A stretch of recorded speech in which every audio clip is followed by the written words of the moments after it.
First of all, I'm Pedro Antonio Muteca. I'm from Angola.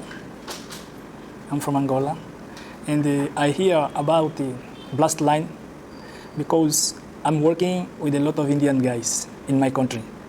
And two of them, they spoke me about Blastline and advised me to come here and to do my qualification here. And just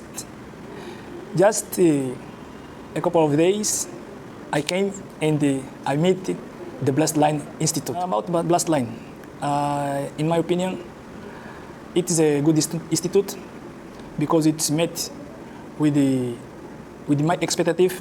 I had a lot of expectative with this institute. They teach very well.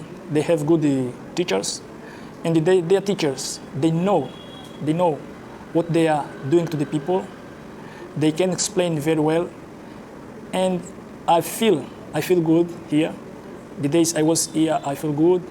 People was so much good. People are polite, and it's make me to feel very, very, very well. And for sure, I'm very satisfied. I'm very satisfied in the Blastline, and I hope to come again to do another qualifications.